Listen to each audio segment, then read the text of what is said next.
Sub-16 en adultos y bueno, van a jugar cada uno en su edad. Este torneo lo hacemos solamente una vez al año porque si jugaríamos todo el tiempo de esta manera serían posiblemente siempre los mismos ganadores. Por eso se hace una vez al año y después se juega en el formato, cuando se trata de torneos individuales, de la categoría inicial, intermedio, avanzado y avanzado sub-14, que se imita en otros lugares, en otros municipios, porque bueno, fuimos los creadores de esta forma de jugar y bueno, se ve que nos han imitado en otros lugares. Bueno, vamos entonces al tema central. Hemos pasado aquí en la imagen del torneo, los esperamos a las 9 de la mañana, el torneo empieza a las 9 y termina a las 11. Les decía que empezamos con el tema central. Yo comienzo a jugar en la década del 70.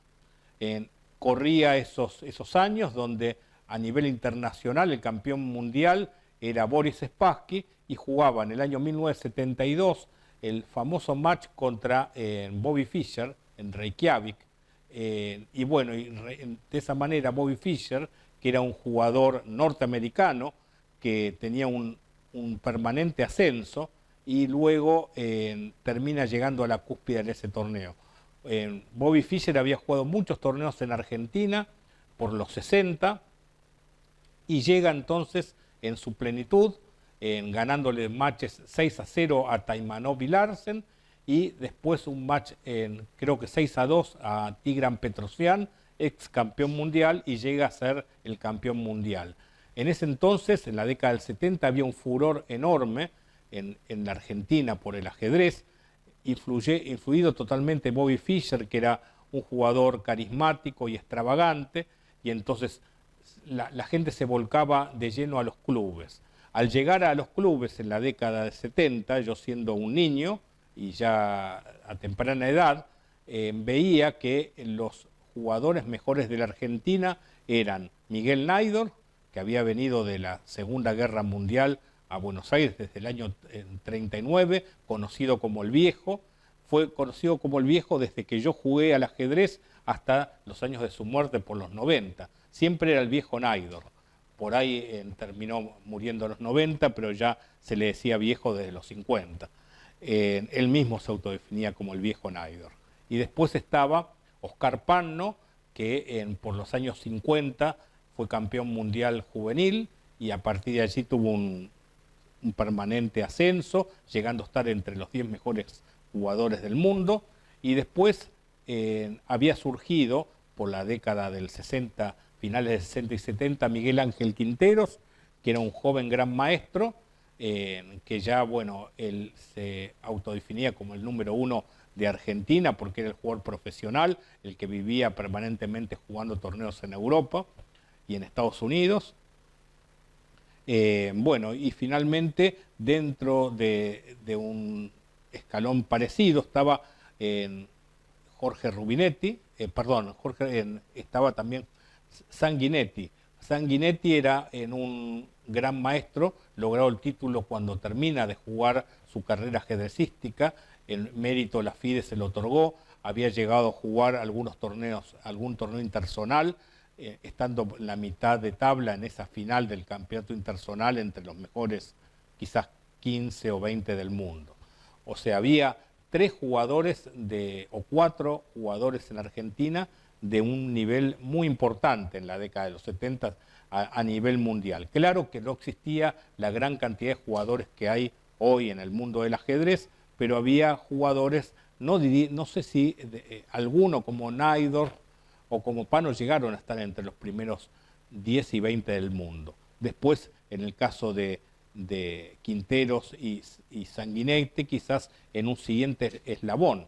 Pero hoy hay que pensar que Sandro Mareco está entre los 100 mejores del mundo, en el puesto 90, y bueno, y allí estamos hablando del puesto 10, 20 o 40 o 50 del mundo. O sea que el nivel de Argentina era un nivel importante. hay que recordar que ahora hay un montón de repúblicas, ex repúblicas socialistas soviéticas, Yugoslavia dividido en 5 o 6 países, etcétera. O sea, antes Argentina competía con Yugoslavia, con Unión Soviética o con otros países que eran menos países que los que hay en la actualidad. Por ejemplo, estaba mirando jugadores argentinos en el ranking internacional recientemente en la página de la FIDE y Argentina está en el puesto 22 de la FIDE, con los jugadores por ranking. O sea que no es para nada despreciable la ubicación en el mundo de Argentina en el plano internacional de sus jugadores. Dentro de los maestros internacionales, en una segunda escalafón, yo puedo decir que estaban Jorge Rubinetti, varias veces campeón argentino, y Jorge Smetan, que acababa de ser campeón argentino en el momento que yo ingreso al mundo del ajedrez. Recuerdo haber ido en el año 73 a ver un torneo al club argentino, no, año 75 era exactamente, yo con 12 años, y Jorge Smetan ganaba el campeonato nacional por entonces. Después, pocos años después, jugué varias partidas ya con Jorge Smetan, con Rubinetti, con Pano, con Quinteros, con incluso alguna partida con Naidor. O sea, todos esos jugadores que eran los jugadores descollantes del momento fueron mis rivales años después. Bueno, y dentro de los jóvenes valores, por entonces, esos jugadores que luego fueron consagrados, como Daniel Cámpora, el Sergio Pato Yardelli, hace poco fallecido, estaba también en pleno ascenso, habían sido cada uno de ellos campeones argentinos juveniles, el platense Carlos García Palermo, conocido por haberle ganado en 2 simultáneas, una a Fischer y otra a Karpov, 2 emblemáticos jugadores, perdón, a Karpov en vivo, le ganó la partida en vivo en un torneo magistral, o sea, es el único campeón, el único jugador argentino que le ha ganado a 2 campeones mundiales, que estaban siendo campeones mundiales en ese momento, bueno, realmente brillante. Y luego estaba Miguel Bernat, que era un joven también en ascenso, había sido campeón argentino juvenil, y bueno, yo después jugué con Miguel muchas veces en el club argentino, partidas informales, porque él se retiró a muy temprana edad, porque no resistía el tema de la competencia, y bueno, se perdió una gran figura del ajedrez argentino con el retiro prematuro de Miguel Bernat, porque era un jugador erudito del juego antiguo, del juego posicional. Muchos de los mejores jugadores de la década del 80 posterior íbamos a entrenar con Miguel porque era un erudito del juego posicional y era un jugador no competitivo, donde se jugaba partidas muy agradables, de partidas rápidas, donde importaba el ajedrez y la belleza de la partida y no nos ganábamos por tiempo, era una gran corrección, era una persona correcta y con un fino humor negro. Recuerdo muchas veladas cuando yo tenía cerca de los 30 años y que yo iba al club a jugar con él. Después él dejó de ir y posteriormente yo incluso he dejado de ir al club argentino, que es un lugar muy bello, privilegiado, situado en la calle Paraguay y Callao, donde han desfilado los mejores jugadores de todas las épocas. Por ahí nosotros jugábamos una tarde por allí y aparecía don Miguel Naidor a jugar alguna partida con Kwasniku, que era un jugador fuerte del club, que estaba generalmente allí también, mayor que nosotros, que Miguel y que yo, que soy menor que Miguel. Bueno, eso ocurría por los años 70. Luego vienen los años 80, donde seguían siendo los mejores jugadores Miguel Naidor, Oscar Pano, Miguel Quinteros, y podríamos decir que desde los jóvenes valores que surgían, Daniel Cámpora se había convertido en una realidad, siendo campeón argentino y compitiendo asiduamente en torneos en Europa. Luego había jóvenes jugadores, ya de mi generación plenamente, que se destacaban en los torneos juveniles, algunos de ellos campeón juvenil argentino como Gerardo Barbero en 2 oportunidades, luego gran maestro, se radicó posteriormente en Hungría, en donde se casó allí y llevó una carrera ajedrecística, teniendo un deceso, un fallecimiento prematuro de un cáncer solo a los 38 años, siendo un jugador con grandes perspectivas. Luego estaba Marcelo Tempone, que era generacional mío, que había sido campeón de mundial de menores de 16 años. Yo había jugado el campeonato nacional con Marcelo y yo había quedado segundo de él. Él había sido el campeón argentino, el campeón iba a jugar el mundial, creo que se jugaba, a ver, no tengo bien si era en Francia, creo que era un lugar de Francia. Y yo fui primero todo el torneo y perdí la última ronda y él me supera en el certamen y la partida entre nosotros había sido empatada. Las primeras partidas que yo jugué con Marcelo Tempone, las primeras 12, yo tenía un score 2 a favor, 10 empates. Después él me ganó 2 veces en la época que fue campeón argentino, pero bueno, él juega el Mundial con muchos de los que fueron mejores jugadores del mundo en años después, como Nigel Short, que llegó a ser subcampeón mundial, y bueno, y otros como Hjartarson, que llegó a ser el cuarto jugador del mundo de Islandia, Short inglés, bueno, y estaban soviéticos como Elves. Bueno, él salió campeón mundial delante de todos ellos, bueno, por ese entonces. Luego estaba generacional mío Guillermo Sope, campeón de Córdoba y mejor jugador cordobés de la historia, diría. Bueno, si no contáramos a Elis Cases, que había venido en la Segunda Guerra Mundial y que tenía fama internacional. Autóctonos propiamente de Córdoba, considero humildemente que Guillermo fue el mejor jugador cordobés, era generacional mío y de Marcelo Tempone. Luego un poco más grande Jorge Gómez Bailo, que luego fue campeón argentino. Gustavo Maía, que luego veremos una partida de él, que ahora recientemente fue el primer tablero del equipo que fuimos a Grecia de mayores de 50, era generacional por entonces, y bueno, había otros jugadores como Carlos Krusca, también compañero del equipo de Grecia. Y Pablo Riccardi, curiosamente, no formaba parte de, por más que tenía nuestra edad y fue muchas veces campeón argentino, de mayores, seis veces posteriormente, tuvo un ascenso meteórico sin ser de los juveniles destacados por entonces. Por eso, al comenzar en la década del 90, hablamos que los mejores jugadores son Oscar Pano, Daniel Cámpora y Pablo Riccardi. Pablo Riccardi es como que no hubo esa llegada en las épocas de los juveniles, sino que aparece con ganándole prácticamente a todos los jugadores de su edad y posteriormente a los mejores de Argentina, llegando a un ranking que también era de los rankings mayores de Sudamérica y del mundo. Creo que se había puesto en el puesto 20 y pico, 30, de la nada prácticamente.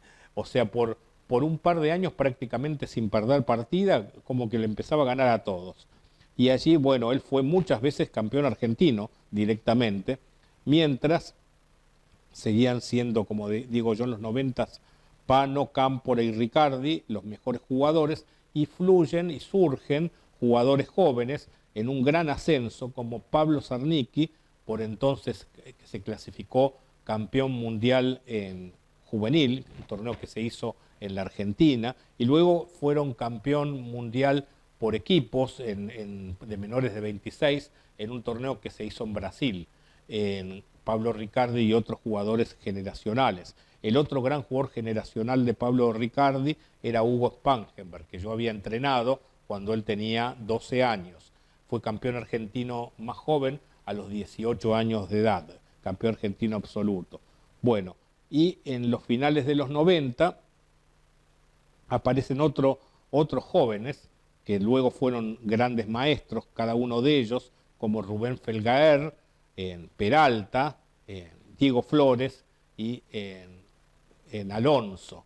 Todos estos eran jugadores muy destacados juveniles en la década de los 90.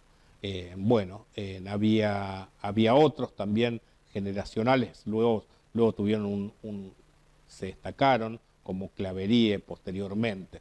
Y en los años 2000, mientras tanto, estaba Pablo Riccardi, como hemos mencionado, Pablo Zarnicki y Hugo Spangenberg, y también aparecen estos jugadores jóvenes, pasan a ser de los mejores jugadores de Argentina, como Diego Flores, Peralta, Felgaer, y bueno, y después aparecen como jóvenes valores, por entonces, Obregón, Mareco, Tristán, Lafuente, Liaskovich, Lemos, Niedelman, Perdomo, Claverie. Yo creo que había muchos jugadores jóvenes que se destacaron también a principios de los 2000. Hubo como un resurgimiento de grandes jugadores, algunos de ellos siguieron jugando. Obregón hasta hace poco ha sido gran maestro, Marecos el número 1 de la Argentina, Tristán acaba de lograr su segunda norma de gran maestro, le falta una norma para terminar de serlo. Lafuente dejó de jugar, era un gran jugador de estilo posicional, muy profundo. Bueno, ha dejado el ajedrez. Bueno, Lucas Liaskovich es maestro internacional. Lemos es un gran maestro también notable, que bueno, tiene idas y vueltas con el ajedrez. Yo creo que estaba para llegar a ser el uno de Argentina, pero tal vez su sistema nervioso lo traicionaba y entonces hizo que dejara en algún tiempo y ahora ha vuelto a jugar y bueno, tiene algunas páginas que tiene en Estados Unidos, que está contratado por clases de ajedrez bueno, en idioma inglés, tiene una página en la web que dicen ser buena. Entonces después está Niedelman, otro gran jugador de Mendoza, hijo de un ajedrecista, maestro internacional, que había llegado a clasificar a la Copa Mundial, llegando del torneo de las Américas, y bueno, ha tenido un gran crecimiento, pero también ha dejado el ajedrez. Y luego, bueno, Claverie, que ya lo había nombrado, y Perdomo, mi amigo, que vive en Brasil, está radicado allí, Leandro Perdomo, que bueno, que actualmente es un maestro internacional, puesto número 15 actualmente de la Argentina. Era en su surgimiento por esos entonces, por los años 2000. Luego, hablando de la siguiente década, por los años 2010, seguían siendo los mejores Diego Flores, muchas veces campeón argentino, al igual que Pablo Riccardi. Ya Pablo Riccardi estaba un poco retirado, sí estaba Peralta, que sigue compitiendo. Peralta es un gran maestro que vive en Europa, en España, constantemente, está radicado ahí.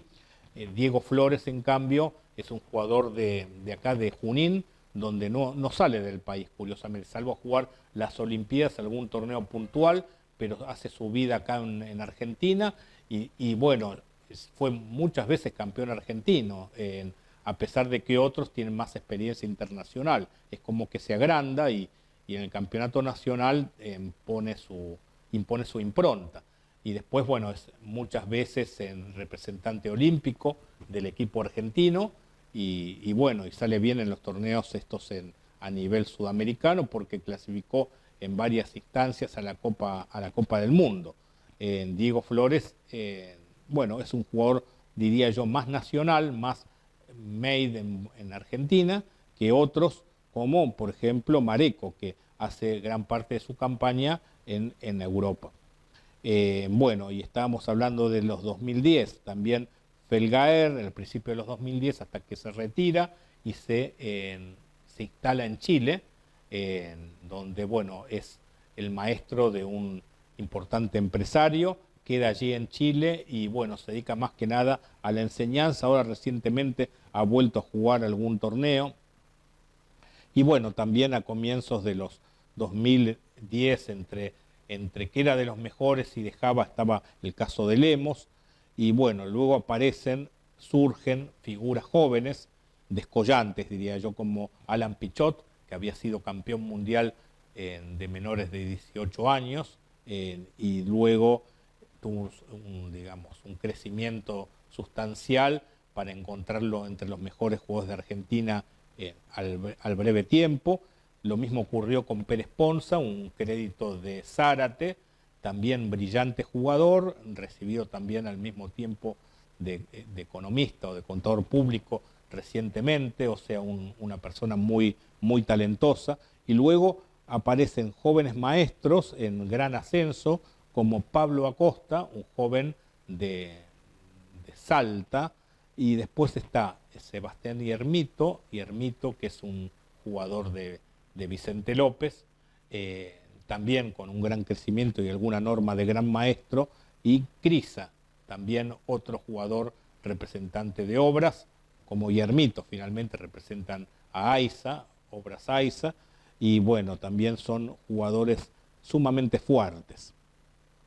Bueno, llegamos a la actualidad. Entonces, en la actualidad, parte de estos jóvenes valores se destacan Mareco, Flores, Pichot y Pérez Ponza, junto al un poquito más Peralta. Peralta es generacional cercano a Flores, en realidad. Ellos son un poco más grandes. Mareco oscilará a los 30 años, Pichot y Pérez Ponza los 20 y pico. Ese quinteto hacen que sean los mejores jugadores de la Argentina. Y hay jugadores promisorios, como siempre, quizás no tantos como en la anterior década, por los 2010 o los 2000, yo lo veo muy en un crecimiento sustancial a Tomás Sosa, que está jugando torneos generalmente en el exterior, parte acá y parte en España, creo que se radicó ahora en España en los últimos tiempos, y bueno, creo que son muy jóvenes todavía Pichot y Pérez Ponce y tienen mucho para dar. El que está más volcado al ajedrez es Alan Pichot y creo que bueno, en breve va a ser el número 1 de Argentina. Lo que pasa es que discute con Mareco, que Mareco es un jugador muy profesional, y con Diego Flores, que se agranda en los campeonatos nacionales. Entonces ahí tenemos un buen nivel de jugadores argentinos que creo que debería hacer crecer, digamos, en la puntuación de Argentina de este 22 que yo digo puede llegar en breve a ser el puesto 15 o 18 por el crecimiento de estos jugadores jóvenes. Preocupa un poco que no hay tantas figuras como en la década del 2000 y 2010, que hubo nuevamente una explosión. O fue una explosión constante, diría yo, de muchas figuras jóvenes desde los 70 hasta nuestros días, y algunos que no han llegado por diversidad de causas, ¿no? El ajedrez en Argentina hace que gente que se retire, gente que se dedique, por ejemplo, estoy leyendo acá jugadores que les he nombrado. Sergio Yardelli era un empresario, bueno, que ha tenido varios comercios y negocios, y bueno, se van ganando la vida de otra manera. O en mi caso, por ejemplo, que yo me destaqué en los 80, no me nombré, pero formaba parte de esos jugadores en crecimiento. Si bien tuvo una actuación, viví en Europa compitiendo en un medio profesional, he salido cuarto en un campeonato nacional, lo que ocurre es que en un momento hay que ganarse la vida, y bueno, yo me he dedicado toda la vida a la enseñanza, luego a escribir, y no he parado de hacerlo. O sea, no se puede estar en la misa y en la procesión y estar compitiendo en torneos por la noche mientras los alumnos te requieren generalmente individuales después que dejan de trabajar. Incluso en algunas instituciones, como el Jockey, que organizó la sala de ajedrez, comienza la actividad en horarios vespertinos, hasta horarios nocturnos, coincidentes a los torneos que se juegan a la noche en los clubes de ajedrez. Entonces, bueno, es como que la gente va teniendo su camino en el mundo, y creo que el ajedrez sobre todo está dado para los jugadores jóvenes como Alan Pichot, que no tienen una familia atrás que sostener, y entonces ahí tienen en temprana edad, no hay que dudarlo, y hay que ir atrás de tu hobby o de tu inquietud antes de que formes una familia. En el momento que formes una familia ya tendrías que llegar a ser un gran maestro de la élite mundial para poder vivir del ajedrez. Pero bueno, es difícil toda la vida vivir compitiendo. También esto es así. Vos, bueno, en otras profesiones competís con tu colega, pero ahí estás enfrentando, como en un deporte, como en el tenis, a otro. Entonces, creo que por más que uno crea que el ajedrez se puede practicar hasta todas las edades, a nivel competitivo de la alta competencia, es raro ver jugadores de más de 50 años a nivel mundial que sostienen los mejores 50 del mundo. Hay algunos casos como Ivanchuk, que puede estar entre los primeros 25 del mundo, o como me viene a la mente Gelfand, o Kramnik, que hace poco se retiró, o Anand. Anand ex campeón mundial, Kramnik lo mismo, estaban entre los primeros 10, 15 del mundo. El resto está plagado de gente sumamente joven, y tiene que ver un poco por esto también, ¿no? Que hasta Karpov, hasta hace poco tiempo estuvo entre los mejores del mundo, pero ya desapareció, están por el puesto 100 o más atrás del puesto 100. Y bueno, estamos hablando de grandes figuras del ajedrez mundial, que van desplazados por la gente más joven que está en un continuo ascenso. Bueno, creo que hemos mencionado algunos prototipos de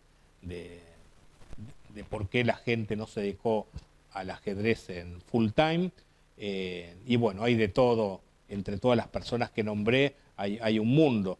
Pero bueno, han formado todas estas personas de los 70 a los 2020, prácticamente 50 años, todo lo que ha sido el ajedrez en Argentina. Obviamente hubo muchos más jugadores, he nombrado algunos, los que me han venido mayormente a la memoria, pero sí, hay otros, muchos tantos que han nutrido la parte gloriosa del ajedrez en nuestro país. Bueno, ahora a continuación vamos a ver algunas imágenes. Por ejemplo, vamos a ver una imagen de Garry Kasparov compitiendo contra el profesor de las Heras, justamente en la década de los 90, en el club en Mar del Plata, un torneo que había tocado jugar, donde el profesor de las Heras derrota a Kasparov en una emblemática partida, de partidas rápidas, donde Kasparov había ganado todas las partidas, perdiendo solo esa. Y después vamos a ver dos partidas de dos jugadores, uno de ellos argentino, quien fuera el primer tablero en el torneo de Grecia, de Rodas. Se trata de Gustavo Maía, que le gana en el año 1980 en un torneo en Los Polvorines a Miguel Ángel Quintero, que era de los mejores jugadores por esos entonces. Gustavo Maía tenía un estilo de juego muy, muy táctico, y esa partida dio la vuelta al mundo. Tal es así que en ese torneo, en Los Polvorines, estaban jugando, mientras se jugaba esa partida, jugadores emblemáticos a nivel mundial como Smilov, ex campeón mundial, y creo yo Taimanov estaba jugando ese torneo en el Salón Lira de Los Polvorines, enfrente de la plaza principal de San Miguel. Era el torneo de Los Polvorines porque el círculo era Miguel Naidos de Los Polvorines, pero se jugaba ese año en este lugar de San Miguel. Bueno, y después otra partida de Fatnik, que representante de la vieja Checoslovaquia. Yo he jugado el Mundial de mayores de 50, no solo este de Rodas, sino otro que se hizo en Dresden, Alemania, y yo ahí era el primer tablero y me tocó jugar con este gran jugador que en República Checa justamente había sido, era Eslovaquia, era el campeón mundial por equipos de mayores de 50 por encima de Inglaterra y Alemania. Argentina había participado y yo era el primer tablero en este mundial y me tocó jugar con este jugador, que era muy famosa su partida con Paul Ugajewski por la década justamente fines de 70 y principios de los 80, o sea, vemos dos partidas de esa generación. Así que bueno, espero que hayan disfrutado la charla y a continuación todas estas cosas prometidas. Muchas gracias.